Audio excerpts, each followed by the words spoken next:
Sa spotlight rong buntaga mga kapuso atong ilahon kining usa ka pamilyahan nga mga bike enthusiasts dinhi sa Dakbayan sa Sugbo nganong nahilig sila niini ug nganong lakip ang mga bata nahilig man ning maong hobby usay nahatag niini nga kaayuhan sa ilang tibuok pamilya. Makauban ta karong buntaga Gairanod family. Good morning. Welcome sa GMA Regional TV Live. We're so glad to have you this morning. Sir Clinton, unahon ti kaog kuan sir, kung mahimo ba ma-introduce nimo imong kaugalingon ug of course ang tibuok pamilya, sir. Good morning, Sir Nico, no? And good morning sa tanang viewers sa RGV7. Ako day si Clinton Gairanod, usa ka biker at usa ka nurse sa Vicente Soto Memorial Medical Center. After Sir Clinton, ako akong family.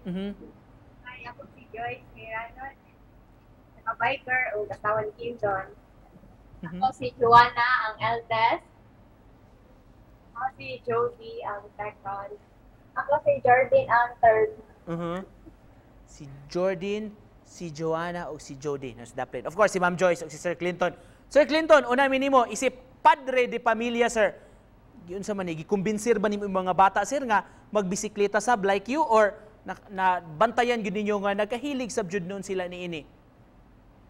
Sa sinugdanan, sir, kami na yun sa akong asawa ang nagkahilig sa bike, no, as part of our bonding and exercise. Ang mga bata, it took us maybe pila ka adlaw jud og convincing para mo bike sila. It's because di sila ganyan sa bike kay abog, init, kapoy. Pero pag na-convince na mo, suwayan lang, no? Suwayan lang nato. It's because daghan kay benefits mahatag ang biking. So nag-start ni Joanna, nadugay si Joanna, primero suko pa kay init lagi. But later on, she started to love biking. And na-convince si Judy, and as well as si Jordan, until akong pinakagamay nga anak, ang 5 years old na-convince na mag-bike ni tanan. Ma'am Joyce, kano sa man to ni nagsugod mo, nag-bike as a family? As a family, nagsugod mi last 2014. Sugod mi sa Folding Bikes. Member mi sa Cebu Folding Bike Society o Cebu. 3 times a week mag-bike sa una. Joanna, sa ingon pa ni Daddy kaganiha nga, at first murag di kayo di ka interesado nga mag-bike? O, di ko gana mo bike sa una ka abog nya. Kubakon man ko. Nya abog gandan, nya init pa yun.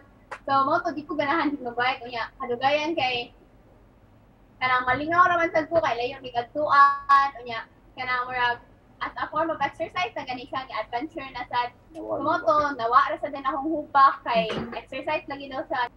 Si Jordan, kumusta man ang imong experience mag-apil-apil ani mga race? Indot sad ka nako mga bago nga na friends and experiences sa Jody, kumusta man para nimo unsa may nahatag nga benefits ang pag-bike?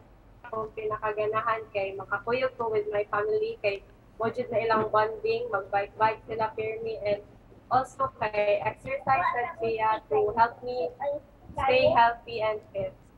Sir Clinton, so far, ang pamilya asa may pinakalayo nga naabta na, sir? Naabot ni sir, ang pinakalayo na mo, ang itong gibiyahe na mo, nga nag-target with 300 kilometers, no? From north to south, from south to north.